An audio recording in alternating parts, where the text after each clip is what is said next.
This is the IELTS listening test. You will hear a number of different recordings and you will have to answer questions on what you hear. There will be time for you to read the instructions and questions, and you will have a chance to check your work.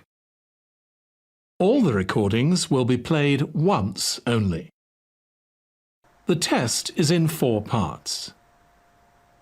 At the end of the test, you will be given 10 minutes to transfer your answers to the answer sheet. Now turn to Part 1.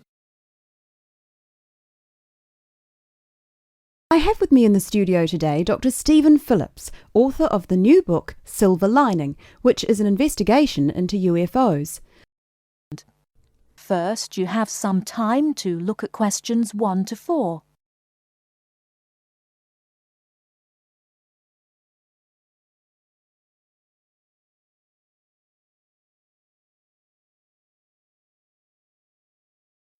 Listen carefully and answer questions 1 to 4.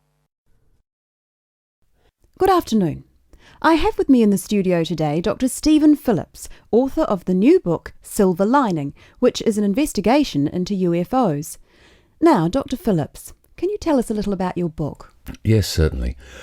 Over the last 12 years, I've become increasingly interested in the subject of UFOs, and this book is a compilation of all the sightings I've heard about, together with evidence. You see, so many people are convinced that there is life on other planets that I thought I would do some research myself. And what did you find? Are we alone in the universe? You sound skeptical. Well, you'll have to buy the book to find out my personal conclusion, but I can tell you this. There are a lot of sightings in a number of different countries, and the surprising fact that I have found is that despite never having met each other, a great number of these witnesses describe an almost identical object. Now, I realize that television and the media has given us all a mental picture of a UFO, a silver ship with bright lights that moves at very high speed. What interested me was that in all the eyewitness accounts I heard, people gave very precise and detailed descriptions that varied only slightly. Reports from America, Europe, even Asia, all share a significant number of similarities. Interesting. Tell me, have you been able to see any evidence yourself? Well, no. My aim in writing this book was not really to present my own opinion, but to gather all the information available and collate it into a kind of reference guide. Personally, I don't have anything much to add apart from the conclusions that I've drawn from the accounts I've heard. I understand that there is a strong body of opinion that claims there is hard evidence that is being suppressed by the American government. Could you comment on that?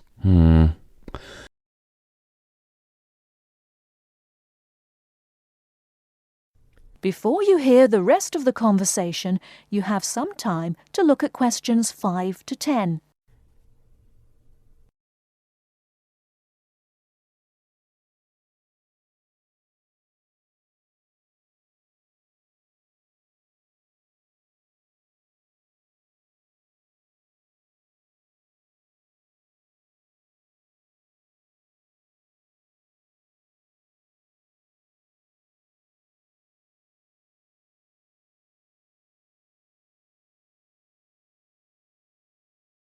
Now listen and answer questions 5 to 10. Personally, I don't have anything much to add apart from the conclusions that I've drawn from the accounts I've heard. I understand that there is a strong body of opinion that claims there is hard evidence that is being suppressed by the American government. Could you comment on that? The second chapter of my book actually talks about a place in America that has often been in the media, Area 51. Area 51? Yes, it's a military base in New Mexico. In 1947, a man called McBrazel claimed... Sorry, who? McBrazel. That's M-A-C, capital B-R-A-Z-E-L. Anyway, McBrazel claimed to have found pieces of an alien spacecraft on his farm in Roswell. Now, many people believe that this was true and that the government of the time took the debris. Since that time, they have denied all knowledge of any such find, and accounts by the many leading experts at the time dismissed the claim, believing that McBrazel had actually found pieces of a higher altitude weather balloon that had disintegrated. Now, the lack of information combined with the large number of conspiracy theorists means that no useful scientific conclusion can be drawn, but I have found out 1 or 2 surprising details, Again, you'll have to buy the book if you want to find out more. Okay. Now, I understand that an overwhelming majority of UFO sightings occurred in America. Do you find that in any way relevant?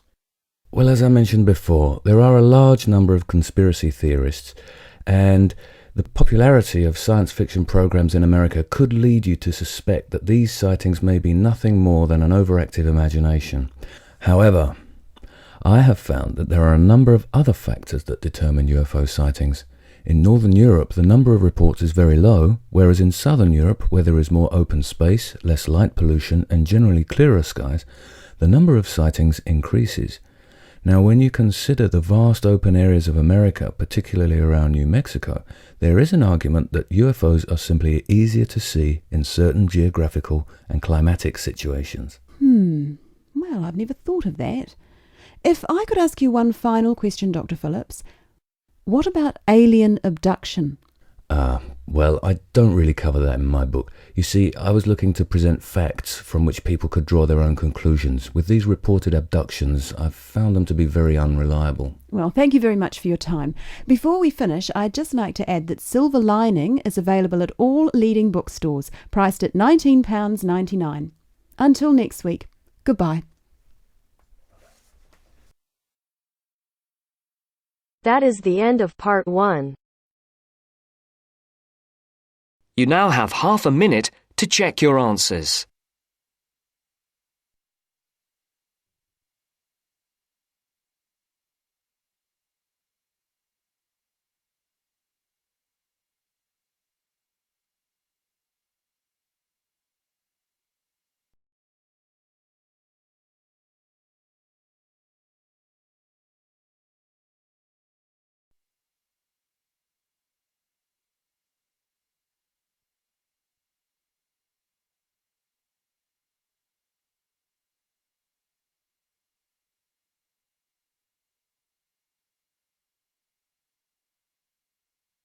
Now turns to part 2. Part 2. You are going to hear a teacher helping high school students visiting from an overseas school to fill in a school excursion permission note. First, you have some time to look at questions 11 to 17.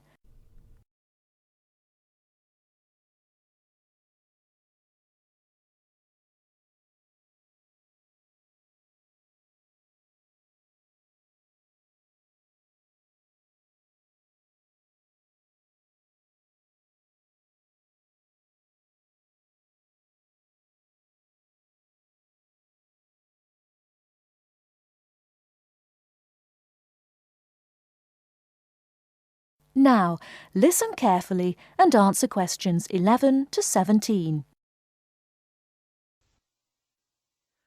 Good morning, students. My name is Mrs. Brown, and I'm in charge of the school excursion next week. Please take out your school excursion permission note so you can fill it in. For insurance purposes, this note must be signed by your guardian or the group leader. First of all, fill in the name of your class. Everyone here is in 3A, aren't they? So write 3A where it says class. We're going to the Blue Mountains, which is great. So this is the school excursion to the Blue Mountains. The day we leave is Monday. That's Monday, June 10. We are travelling by bus all the way, so we don't have to worry about changing trains or anything like that. The bus will leave from the front gate at 8 a.m. I know we usually use the side gate, but because of the roadworks we will be using the front gate when we leave. However, when we return, the roadwork will be complete, so we'll use the side gate. We expect to be back at 6 p.m. It's going to be a lovely day. Your teachers will give you tasks to do when we arrive. We'll provide fruit and fruit juice on the bus, but you must bring your own lunch. While we're on the excursion, we'll be moving around a lot in some fairly rough country. Be very careful to wear strong shoes. It's very important that you look after your feet very well. Now, does anyone have any questions they want to ask? Before you hear the rest of the talk, you have some time to look at questions 18 to 20.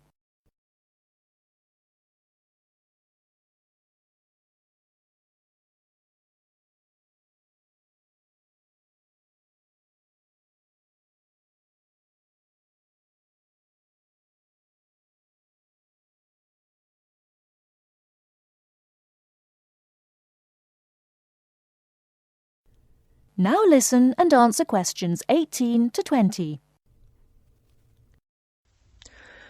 No questions? OK. I'd just like to fill in a few more details. The bus should arrive in the Blue Mountains at 11 a.m. We'll have time to do the first of our tasks before lunch. The bus is not a new one, but it does carry one piece of special equipment, a first aid kit. I certainly hope we won't have to use it, but it's nice to know it's there in case we have a medical emergency. The other class on this excursion is 3B, so I know it'll be a good day. The last time 3A and 3B went out together was a thoroughly successful excursion. That is the end of part 2. You now have half a minute to check your answers.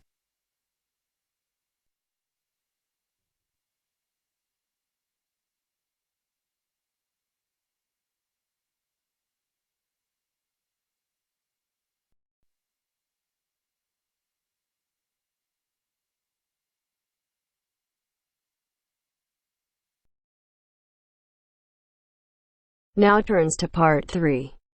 Part 3. You will hear two teachers talking about the work experience program for their students. First, you have some time to look at questions 21 to 25.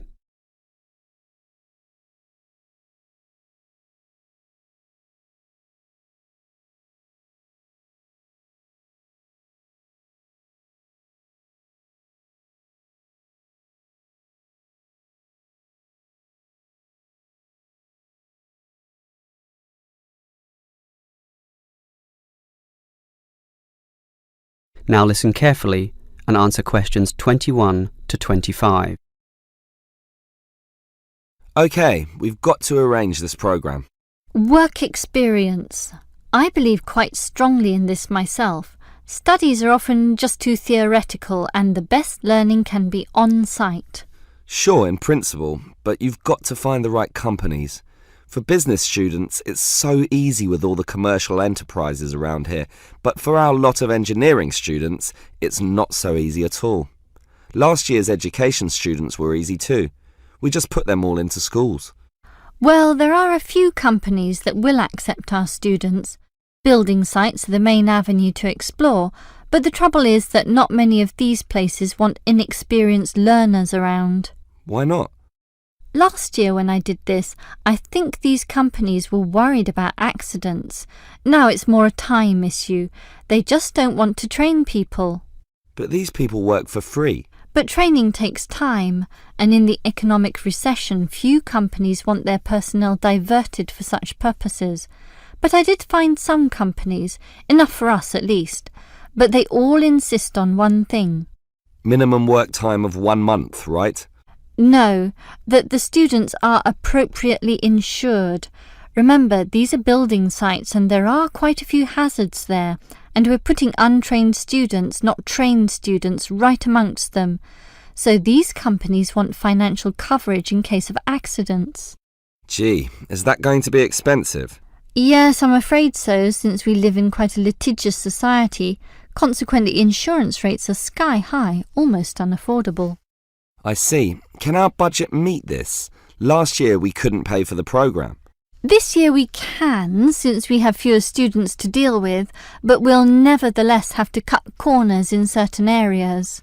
I never like it when that happens. Neither do I. In which areas do we need to economise? Well, the payment to students is not going to change. After all, they won't do this work unless they can get some money. We'll also continue to subsidise their travel as we did last year. Last year we gave them a completion bonus too. It was a big success. Made them go through the whole month. But not this year. We'll impress upon the students that possible failure could result if they don't finish the whole term. OK, I trust that will work.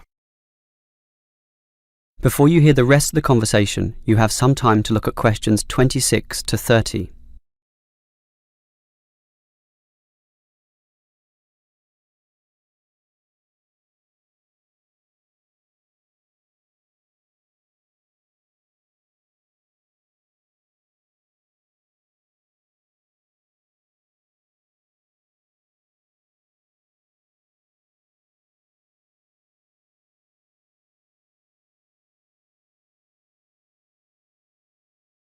Now listen and answer questions 26 to 30. The most important issue for me about this work experience programme is which companies are getting involved, and that was your job. What companies did you find? Right, 4 companies are prepared to help out. Hepplewhite Distilleries, AJ & Sons Engineering, Johnson Demolition and Sansoni Security. How many students can they take? Hepplewhite can take 6. 6? Sorry, 5. It's limited at the moment by the winter, since beer drinking is lower around this time. As for AJ & Sons, that would be 7. Last year it was 17. Not this year, I'm afraid. The other 2 places are 6 and 6, which makes up everyone, 24 of them. Right. What about starting dates? That's the problem. They cannot all start and finish on the same date, which makes this a little hard to dovetail with the academic semester. Hepplewhite can accept its cohort around August 15th. AJ are a little later, starting 5 days later, in fact. The 20th? Actually, the 21st is what they said. And the other 2? The demolition company can start earlier, the start of the month, the 1st, and the security firm will start 3 days later on the 4th. OK, that sounds good. And will all our students work for 1 month? Well, remember, it doesn't have to be a full month, but just long enough to meet syllabus requirements. So, how long is Hepplewhite going to use these students? They said 3 weeks, maybe 4 weeks if we want it. We want it. Tell them the longer option is necessary. Sure. I think they'll accept that. The students will probably buy some of their product, which will make the owners happy. As for the engineering company, it's giving 24 days. That's fine. And the demolition company? They're saying 2 weeks, 14 days. Impossible. The students can't complete their projects in such a short time. You'll have to be stronger. Tell them minimum 18 days. All right. The owner seems reasonable. He'll probably accommodate us if I throw in a few incentives. That leaves the security company, which is offering... Let me guess. 3 weeks, 21 days. Almost. 22. Ha! I was close with my guess of 21. Just 1 day off.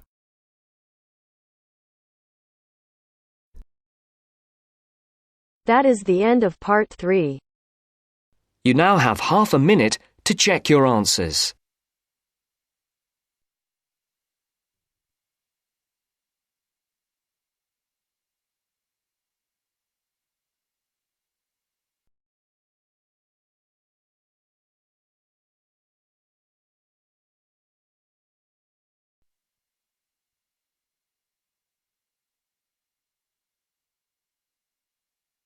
Now turns to part 4.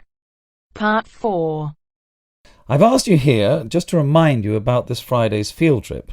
First, you have some time to look at questions 31 to 40.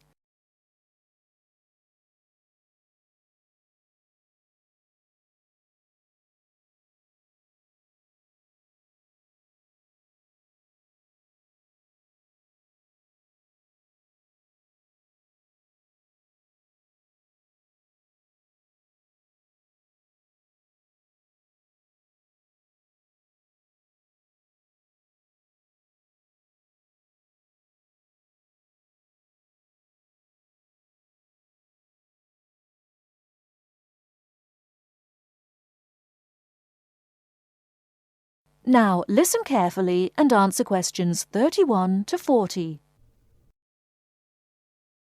OK, I'd like to keep this meeting as brief as possible, as I'm sure we all have things to do.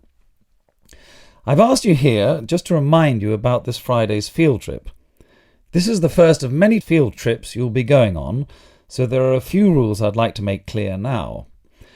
Most importantly, I want you all to remember that simply because you are leaving the college does not mean that you are not studying. This is an essential part of your course and should be treated as such.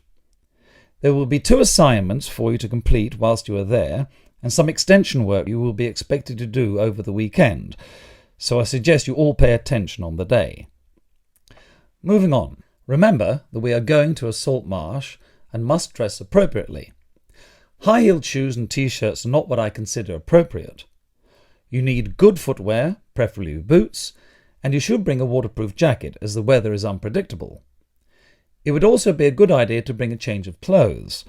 There is a chance you will get wet, and a 3-hour return journey in damp clothes is nobody's idea of fun. We will be on the marsh from about 10 o'clock to about 4, so you'll be given a light lunch. However, if you want to bring any snacks with you, then please feel free to do so, although we will be stopping for dinner on the way home. Now, this is the 4th time the college has been to Park Drive Saltmarsh, and so far we have never lost a student. However, remember that there are 28 people going, and if you are late, you will be keeping myself and your colleagues waiting, and at that time in the morning you will not find me very forgiving. Please try to arrive a few minutes before 7.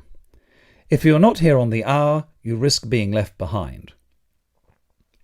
For those of you who are being collected in the evening, you can expect to be back here between 8:30 and 9 p.m. But do warn whoever may be coming for you that the traffic is unpredictable and it may well be later. Before you go, I'll hand out your assignment papers and briefly explain what you have to do. Now, on the first page, all you are required to do is identify the flora and fauna on the page and find an example in the salt marsh. As I told you on Monday, you will need a camera for this. I recommend one of those disposable cameras rather than something more valuable, as the marsh can get very dirty. Now on page 2, you'll be looking more at the bird life on the marsh. You should be able to see what you have to do for this assignment, but there will be plenty of time on the way there to ask any other questions. Well, we'll stop there and I'll see you all on Friday morning. Oh, before you go, just a word of caution. The plants are there to be seen and photographed only. Remember that this is a protected site and we will have to get permission for this trip. If there are any problems, we may not be allowed to go again, and you will be spoiling the opportunity for other students. Okay, if you have any questions, come and see me later today or tomorrow. That is the end of part 4. You now have half a minute to check your answers.